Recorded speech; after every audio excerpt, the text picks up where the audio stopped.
Alerte aérienne à Moscou, Poutine évacué dans un bunker.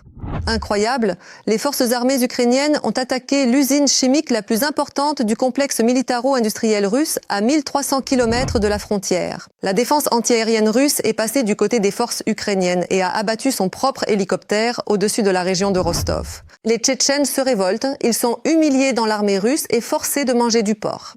La Pologne a déclaré posséder ses propres armes nucléaires. La France entre officiellement en guerre au Moyen-Orient. L'Irak est prêt à bombarder Paris. La contre-offensive en Ukraine se poursuit. 9 autres villages ont été libérés dans le sud. L'objectif, Berdiansk. Nouvelle attaque contre le port de Novorossiysk. Pas moins de 5 navires de guerre ont été endommagés. Une nouvelle guerre. Trump a envoyé des troupes en Équateur. Un autre pétrolier de la flotte fantôme coule. Il n'y a aucun survivant. Bonjour, je m'appelle Katerina Nesterenko et tout de suite, l'essentiel. Mais d'abord, mettez un like à cette vidéo et abonnez-vous à notre chaîne pour que nous ne nous perdions plus sur YouTube. Comme le Kremlin l'a déclaré il y a quelques jours, la Russie serait, au milieu du chaos mondial, une île de sagesse et de stabilité. Eh bien, les forces armées ukrainiennes continuent de maintenir cette stabilité. Le matin du 4 mars, un drone a attaqué une usine chimique à Kirovo-Tchepetsk, dans la région de Kirov, liée au complexe militaro-industriel russe. Le gouverneur Alexandre Sokolov a officiellement confirmé l'attaque du matin. Les victimes ne sont pas à déplorer. La situation est traditionnellement sous contrôle. Il convient de noter que la distance entre l'Ukraine et Kirovo-Tchepetsk est d'environ 1300 km à vol d'oiseau. Et le drone féroce a montré à l'objectif d'un employé de l'usine que cela ne posait aucun problème pour lui. Pendant ce temps, des sirènes hurlantes et des alertes aériennes retentissent avec force dans l'ensemble de la ville de Moscou. Mais ne nous réjouissons pas trop vite, il ne s'agit pas d'une attaque des forces armées ukrainiennes, mais simplement d'un contrôle planifié. Il s'agit du système d'alerte du ministère russe des situations d'urgence à l'échelle nationale annoncé à l'avance. Une répétition standard pour que tout fonctionne en cas de besoin. Nous souhaitons sincèrement aux moscovites que cela fonctionne plus souvent. Vous vous habituez à ce son ? Le tir fratricide russe, c'est toujours spectaculaire et agréable à regarder. Le soir du 3 mars, un hélicoptère militaire russe a été abattu près de l'aérodrome militaire de Milerovo, dans la région de Rostov. Parlez-leur. Bonjour, mon cher ami. C'est un véritable plaisir de vous revoir aujourd'hui. Les chaînes Z, les groupes d'aviation et les chats locaux en parlent tous en chœur. Selon les témoins et les blogueurs, il y avait une attaque massive de drones ukrainiens et dans la liste des cibles, la défense antiaérienne russe a également abattu son propre appareil. D'après ce qui est écrit, l'équipage n'a pas survécu.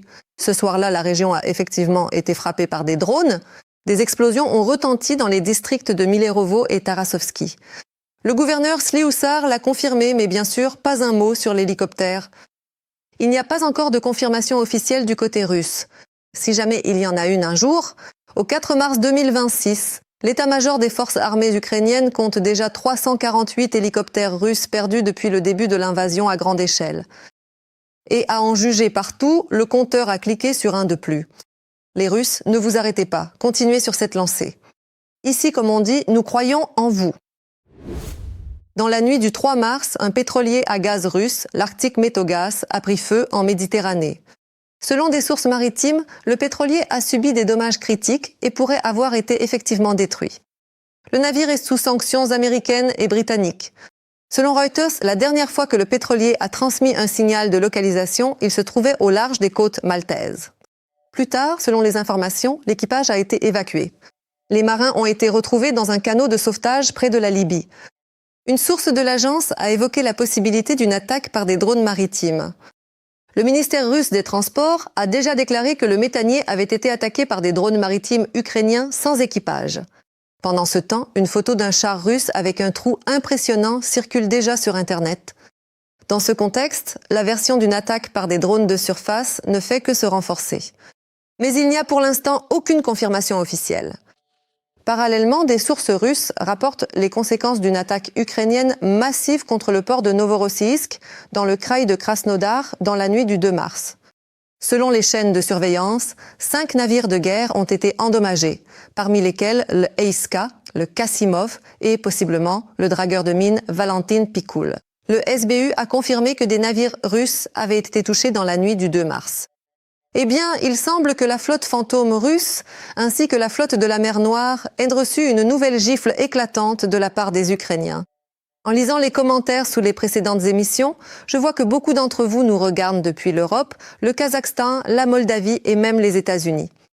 Nous, les Ukrainiens, vous remercions pour votre soutien et sommes fiers d'avoir des spectateurs aussi raisonnables. Écrivez aussi sous cette émission de quel pays vous nous regardez et si chez vous, on soutient notre lutte contre l'empire du mal. Je lis toujours vos commentaires avec plaisir. Et nous continuons. La suite sera la plus intéressante. Les troupes russes ont tenté de franchir la frontière d'État dans la région de Kharkiv en direction de Zibino et Kruglo. Selon les forces armées ukrainiennes, les groupes d'assaut ennemis ont été accueillis par un feu nourri et ont été éliminés avec succès.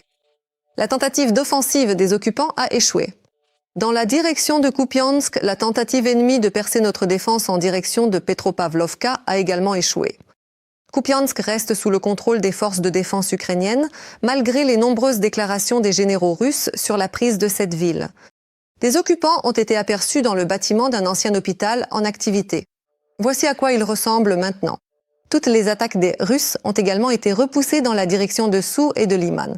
Pendant ce temps, dans la direction de Konstantinovka, dans la région de Donetsk, l'activité des Russes a diminué. Comme le soulignent les défenseurs ukrainiens sur ce secteur, les occupants utilisent la même tactique depuis déjà 1 an. Ils continuent d'essayer de pénétrer nos positions avec de petits groupes d'infanterie. Il y a quelques jours à peine, l'un de ces groupes a été éliminé avec succès. Je relie la baisse d'activité des pieds de feutre dans la direction de Sou à la coupure des terminaux Starlink, ce qui a considérablement compliqué la reconnaissance et le réglage du tir pour l'armée de Poutine. L'intercepteur ukrainien P-Onsan a détruit un drone qui transportait une mine anti-char. Ce drone a largué la mine sur une route empruntée par une voiture civile. Le moment de l'interception réussie a été enregistré en vidéo. La cible a été détruite. Et les opérateurs de l'unité spéciale de la Garde nationale d'Ukraine, Lazars Group, en collaboration avec la brigade indépendante de systèmes de drones Achille, ont porté un coup puissant à un lanceur de missiles du système S-400 sur le territoire de la République populaire de Belgorod. Pendant ce temps, un autre guerrier TikTok de Tchétchénie a enregistré un message adressé à Ramzan Kadyrov pour se plaindre des conditions de service. Il affirme qu'au sein du 503e régiment de fusiliers motorisés de la Garde, il est victime de discrimination ethnique et ne peut pas être transféré. Voilà ce que j'appelle une véritable unité interethnique à la russe. Je suis daguestanais, je suis tchétchène, ingouche, russe, tatar, juif, mordve, ossète. Parallèlement, un mécontentement a éclaté parmi les soldats du Caucase du Nord à cause de la composition des rations. Les Caucasiens corrompus s'étonnent sincèrement de voir que le ministère russe de la Défense met des saucissons de porc dans les rations alimentaires, même pour les musulmans. Ici, il y a aussi des musulmans qui se battent. S'il vous plaît, arrêtez tout de suite. Cela commence à bien faire. Ne pensez-vous pas que j'ai raison ? Et voilà, c'est fait. Cet aspect-là, je peux tout à fait le comprendre. Mais celui-ci, je n'arrive pas du tout à le saisir. En ce qui nous concerne, nous savons que nos émissions sont regardées par des Russes, des proches de soldats. Ce que vous voyez actuellement sur la vidéo n'est pas une exception, mais la réalité quotidienne de vos libérateurs. Que Poutine envoie détruire des maisons ukrainiennes et mourir pour ses ambitions séniles et délirantes. La plupart de vos gars sont des cargos de sang. D'autres meurent douloureusement de leurs blessures, de faim et du manque d'aide. Le 225e régiment d'assaut indépendant des forces terrestres ukrainiennes leur propose de l'aide. Un canal de communication a été ouvert sur Telegram, Choisis la vie, par lequel ils peuvent contacter nos militaires et rester en vie. Pour ma part, je ne cesse d'admirer le courage et l'héroïsme des soldats ukrainiens. Ils tiennent le front et résistent à une immense horde qui les dépasse largement en nombre. C'est pourquoi j'appelle à soutenir les forces armées ukrainiennes, et si vous n'avez pas la possibilité de le faire financièrement, écrivez-leur des mots de soutien dans les commentaires. Je sais qu'ils nous regardent. Pendant ce temps, les forces armées ukrainiennes libèrent avec succès leur territoire. Au sud, où au moins 9 localités sont occupées, dans le Donbass et en Crimée, les défenseurs ukrainiens préparent activement le terrain pour leur libération. Tout d'abord, les dépôts d'armes et la logistique de l'ennemi sont détruits avec succès. Les occupants ne se sentent plus en sécurité, même à Donetsk et à Mariupol, où ils avaient eu le temps de se détendre après une année relativement calme. Les détails dans notre reportage. Les forces armées ukrainiennes sont désormais inarrêtables. Nos défenseurs sont passés à la contre-offensive. En un instant, le front russe s'effondra et les occupants commencèrent à fuir, abandonnant de plus en plus de territoires précédemment conquis. Au total, sur 2 mois cette année, comme nous pouvons le constater, une superficie d'environ 400 km² a été libérée. Ainsi, récemment, les attaques ukrainiennes se sont concentrées sur les unités proches de l'arrière des lignes russes dans les territoires occupés. La semaine dernière a été l'une des plus marquantes et des plus réussies en termes de fréquence et de géographie des frappes infligées à l'ennemi. Voici donc, jetez un coup d'œil attentif.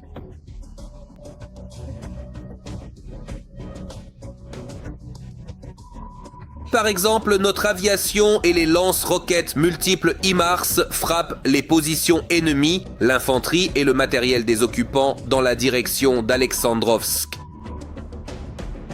Les envahisseurs russes n'ont absolument aucune chance de survivre à une frappe aussi massive. Et ici, il s'agit déjà de la direction de Zaporijia. Ici, le radar Kasta a été détruit par les systèmes ukrainiens de drones. La géographie des frappes lors de la contre-offensive des forces armées ukrainiennes est impressionnante. Nos défenseurs parviennent à frapper non seulement sur la ligne de front, mais aussi à l'arrière des occupants. Dernièrement, Mariupol et Yalta sont également touchés. Là-bas, les explosions ne cessent pas. Les forces armées ukrainiennes frappent les casernes, les dépôts de munitions, les lieux de stationnement et les moyens de défense anti-aérienne. Nous savons qu'il y a un peu plus d'un mois, le commandant général Siski a déclaré qu'on ne pouvait pas résoudre les problèmes de cette guerre uniquement par la défense et qu'au minimum, celle-ci devait être active. Cela signifie que des contre-attaques sont menées sur certains secteurs. Les envahisseurs à Tokmak passent une semaine particulièrement chaude et dans les districts environnants. La ville occupée subit pour la première fois un feu aussi intense. C'est précisément ici, avant le début des frappes, que se concentrait la plus grande réserve arrière de la Russie pour l'offensive, les manœuvres et les attaques sur la ligne de front. Les forces armées ukrainiennes ont concentré d'importants Des unités, principalement des troupes aéroportées et d'assaut. Ce sont les unités d'élite des forces armées ukrainiennes. Tout ceci est mis en place afin de mener une action offensive coordonnée depuis le nord en direction du sud, dans le but stratégique de réussir à prendre totalement à revers l'important groupement des forces russes qui se trouve actuellement positionné à l'ouest de Gulaïpol. L'armée de Poutine n'a pas non plus de répit en Crimée. Là-bas, les forces de défense ukrainiennes ont frappé des hangars à Eupatoria, où les troupes russes stockaient et entretenaient des drones polyvalents Forpost et Orion. D'ailleurs, l'efficacité remarquable de cette frappe des forces armées ukrainiennes est en partie due aux partisans ukrainiens qui opèrent secrètement sur les territoires temporairement occupés de l'Ukraine, ainsi qu'en Russie. Les habitants pro-ukrainiens qui ont d'abord conquis de l'espace sur le territoire de la Crimée temporairement occupé collaient toutes sortes de petits drapeaux ukrainiens, des symboles ukrainiens, accrochèrent des rubans jaunes. Par la suite, cette résistance s'est intensifiée. Ils ont commencé à transmettre, comme le confirme également le coordinateur militaire du mouvement de résistance, des coordonnées militaires et des données militaires. Leurs renseignements sont inestimables et de plus en plus de sabotages deviennent pour le Kremlin et Poutine une véritable gifle personnelle. À Klin, dans la région de Moscou, un agent d'Atesh a détruit un complexe mobile de communication par satellite livien. Et nos partisans organisent très régulièrement de telles attaques, de manière systématique. Les membres du mouvement affirment que ce sont leurs actions et les informations qu'ils ont recueillies qui ont rendu possible les attaques ukrainiennes contre la Crimée. Selon Atesh, ce sont notamment eux qui ont lancé l'attaque de missiles ukrainiennes contre le navire de débarquement et le sous-marin russe Minsk et Rostov sur le Don, ainsi que l'attaque contre le quartier général de la flotte russe de la mer Noire en septembre 2023.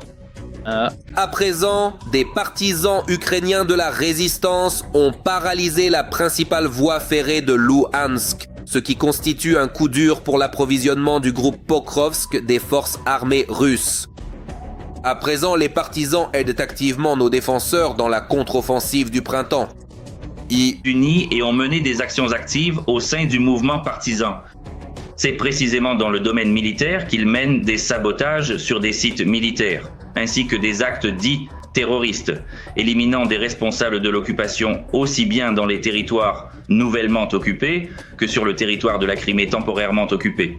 Ils agissent également activement pour collecter et transmettre des informations militaires. Ces infos permettent à l'armée ukrainienne de frapper précisément les groupes ennemis. Ils racontent ce qu'ils fournissent des informations sur la défense anti-aérienne, les dépôts, les bases militaires et les déplacements des soldats, parfois en surveillant les sites pendant des semaines. De plus, nos partisans dans le Donbass et en Crimée préparent activement le terrain pour la libération des régions occupées par Poutine.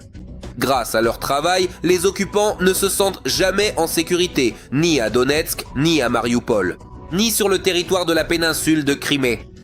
Et avec l'avancée inévitable des forces armées ukrainiennes sur le front, la peur des Russes grandira personnellement. Frères et sœurs, le mouvement militaire Atesh se prépare à libérer la Crimée des racistes. Nous attendons les forces armées ukrainiennes près de Jankoï. Nous avons créé des dizaines de caches d'armes, d'explosifs et de munitions. Dès que les forces armées ukrainiennes franchiront la frontière administrative avec la Crimée, nous prendrons le contrôle des bâtiments administratifs et des sites militaires. Un nouvel acte terroriste, la Russie frappe à nouveau des civils. Le pays 404 a attaqué un train de passagers à Mykolaïv avec des drones Shahed, ce qui a provoqué l'incendie d'un wagon.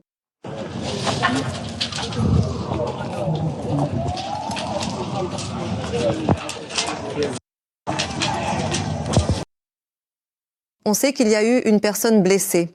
Comme l'a indiqué Andriy Kouleba, le train touché par le drone russe le matin du 4 mars était heureusement vide. Il était arrivé pour une maintenance technique. Plus tard, le service d'État ukrainien des situations d'urgence a montré des images de l'extinction de l'incendie.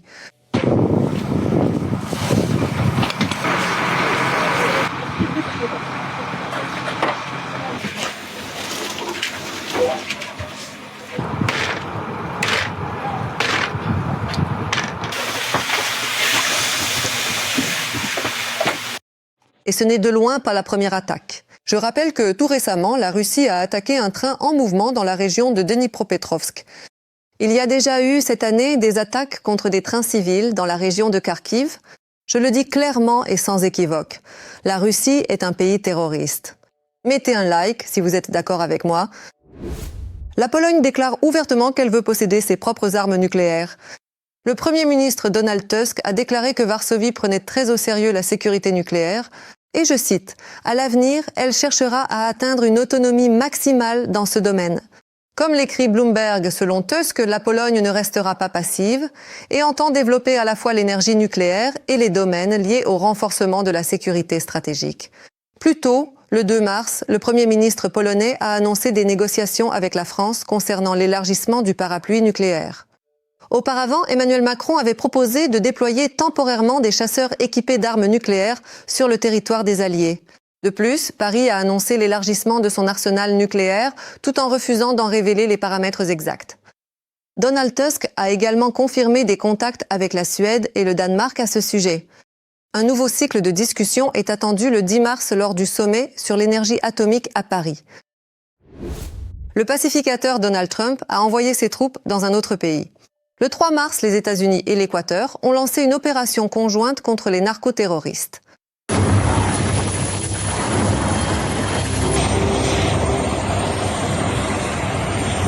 C'est ce qu'a annoncé le commandement sud des forces armées américaines. Leur commandant, le général Francis Donovan, a exprimé son respect envers les militaires équatoriens pour leur engagement indéfectible dans la lutte, leur courage démontré et leur détermination dans les actions continues contre les narcoterroristes dans le pays. Pour l'instant, aucun des deux pays n'a révélé de détails sur l'ampleur et le format de l'opération.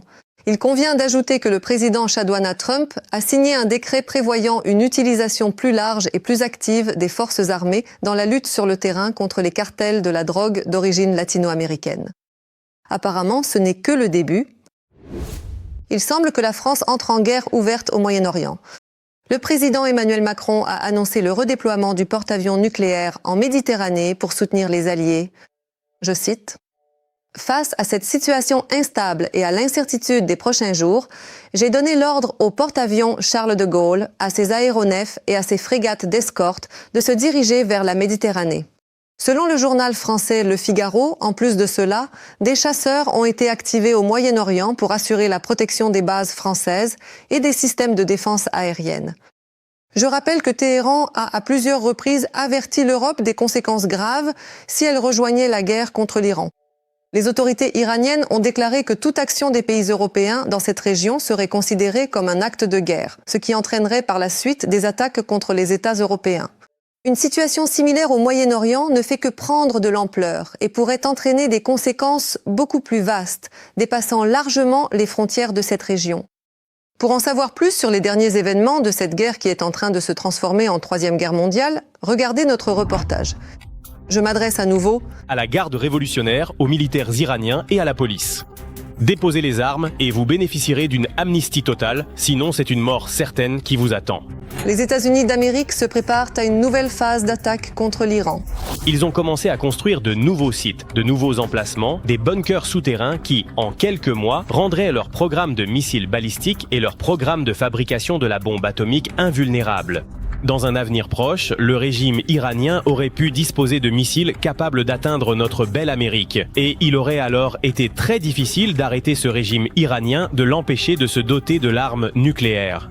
La prochaine phase de l'opération pourrait commencer dans les prochaines 24 heures. À Washington, on prévient qu'elle sera encore plus brutale et de plus grande ampleur. Les stocks de munitions des États-Unis, à des niveaux moyens et supérieurs à la moyenne, n'ont jamais été aussi importants ou de meilleure qualité. Comme on me l'a dit aujourd'hui, nous disposons pratiquement d'un approvisionnement illimité en ces armements. On pourrait mener des guerres indéfiniment et avec beaucoup de succès en utilisant uniquement ces stocks, qui sont meilleurs que les meilleurs armements des autres pays. De l'autre côté de l'océan, on ne cache pas que les objectifs de l'opération vont bien au-delà de frappes ciblées. Il s'agit d'un démantèlement systématique de l'infrastructure militaire de l'Iran. Notre première tâche est de détruire le programme de missiles de l'Iran. Et vous voyez déjà comment cela se passe. Nous avons frappé les bases de missiles, nous détruisons les sites de production de missiles. Deuxièmement, nous détruisons les navires de guerre iraniens. Nous voulons que le principal sponsor du terrorisme dans le monde ne puisse pas obtenir d'armes nucléaires. Et enfin, notre objectif est de faire en sorte que l'Iran ne puisse pas financer les groupes terroristes qui opèrent dans d'autres pays. Les États-Unis soulignent que l'opération vise à éliminer systématiquement les menaces pour la sécurité nationale et la navigation mondiale, tout en laissant simultanément ouverte la possibilité d'un changement de régime et de la création d'un nouvel avenir pour le peuple iranien. Selon le secrétaire d'État américain Marco Rubio, les frappes les plus puissantes sont encore à venir. Honnêtement, encore une fois, je ne vais pas révéler les détails de nos efforts tactiques, mais les frappes les plus fortes de la part des forces armées américaines sont encore à venir. La prochaine phase sera encore plus dure pour l'Iran qu'elle ne l'est actuellement. Pendant ce temps, l'Iran a perdu ses 11 navires dans le golfe d'Oman. C'est ce qu'a annoncé le commandement central des forces armées américaines sur le réseau social ICA. Parallèlement, Israël a lancé une opération terrestre au Liban. Tsahal rapporte que les troupes opèrent dans le sud du pays à plusieurs endroits le long de la frontière. Elles portent des frappes ciblées contre l'infrastructure terroriste du Hezbollah. Oui, il essaie d'une certaine manière de briser l'axe du mal, nous le comprenons parfaitement. Il ne veut pas en faire partie, il veut la détruire. Et être le seul roi de la montagne. C'est à peu près ainsi que cela se présente. Il lui suffisait tout simplement d'aider à éliminer l'élément principal de cet axe du mal. Et selon l'expert, ce n'est ni la Chine, ni la Corée du Nord, ni le Venezuela, ni Cuba, ni la Syrie, et même pas l'Iran. C'est la Russie. Pourquoi ? Parce que la Russie fait partie des BRICS. Sans la Russie, il n'y aurait pas de BRICS. Elle relie aussi sur certains points les Chinois eux-mêmes et sur certaines questions l'Iran, c'est-à-dire aussi la Corée du Nord.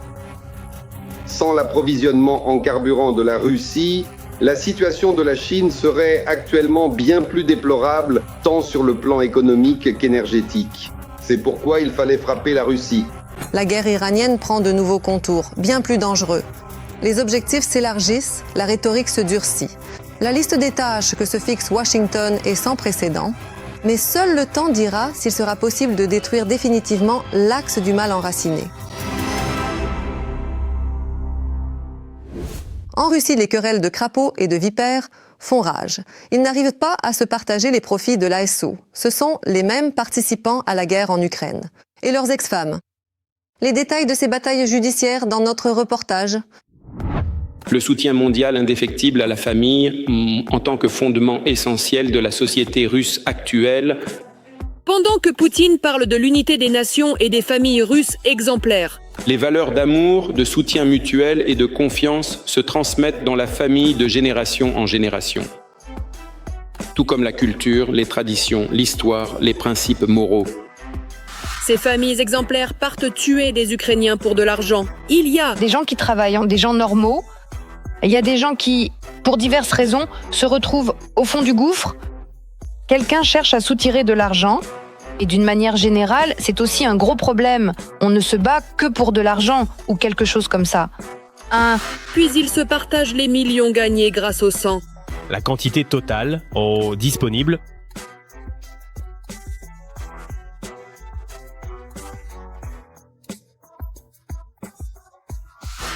Le nombre de litiges juridiques en Russie augmente dans un contexte de nombre record de divorces. Nous accueillons maintenant l'ensemble des participants.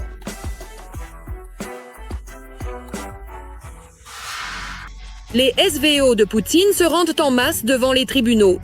Exiger le remboursement des salaires, des compensations de combat pour blessures qu'elles autorisaient elles-mêmes à leur mari à dépenser. Dans l'Oural, un ancien combattant de la SVO a déclaré que sa femme l'avait envoyé de force en cure de désintoxication et avait détourné 4 500 000 roubles de ses indemnités. Pendant qu'il suivait sa rééducation, la femme a eu le temps de divorcer. Elle affirme que son mari a tout dépensé en alcool. Les combattants mariés laissent généralement leur carte bancaire à la maison. Ils donnent procuration à leurs épouses et leur permettent de dépenser l'argent pour elles-mêmes et pour les besoins de la famille. La romance du front se termine rapidement lorsque commence la procédure de divorce. Tout se passe comme d'habitude. Soit elle trouve un amant, soit, pendant que le mari est à la guerre, la femme dépense l'argent par procuration pour la famille, les enfants, le crédit immobilier, la vie, et le mari se trouve un nouvel amour. Mon mari sert sous contrat dans la première unité OMSBR. Il est actuellement en mission de combat. Il y a une semaine, il m'a avoué qu'il me quittait. Il a rencontré une autre femme là-bas, sur place. Nous avons 2 enfants. Le soldat du SVO demande le divorce et se souvient soudainement que toutes les dépenses de la famille n'étaient pas approuvées. Et en général, il n'a rien approuvé. Il était simplement au front et ne pouvait pas contrôler la situation. Ils sacrifient en tout. Et ensuite, après eux, il ne reste que cette saleté. Les journalistes ont trouvé dans les bases de données judiciaires au moins 54 plaintes déposées par des soldats du SVO contre leurs ex-épouses et partenaires civils.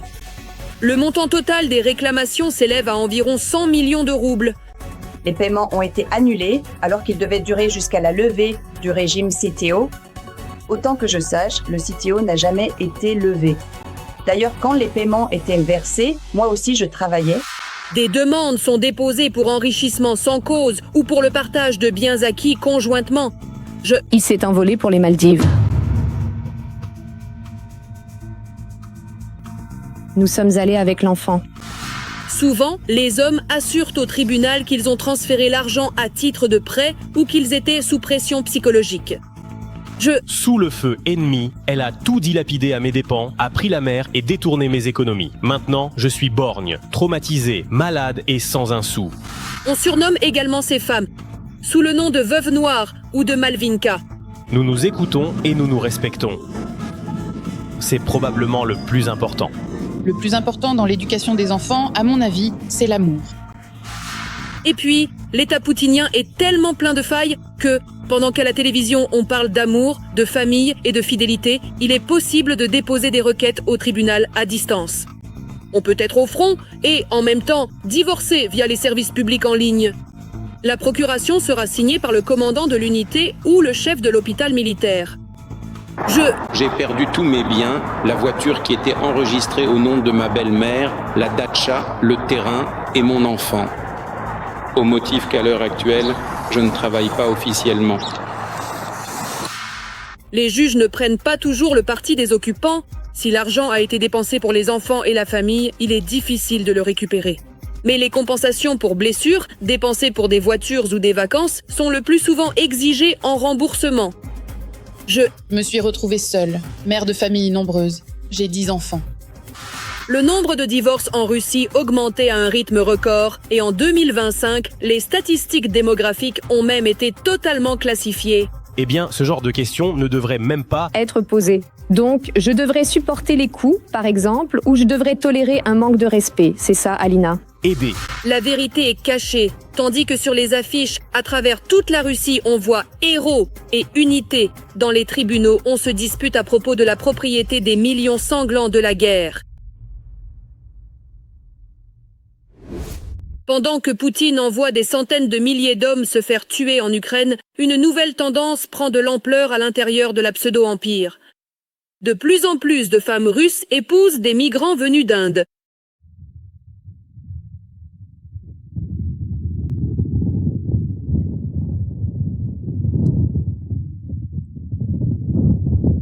Il semble que non seulement la crise du travail, mais aussi la crise démographique se soit résolue d'elle-même.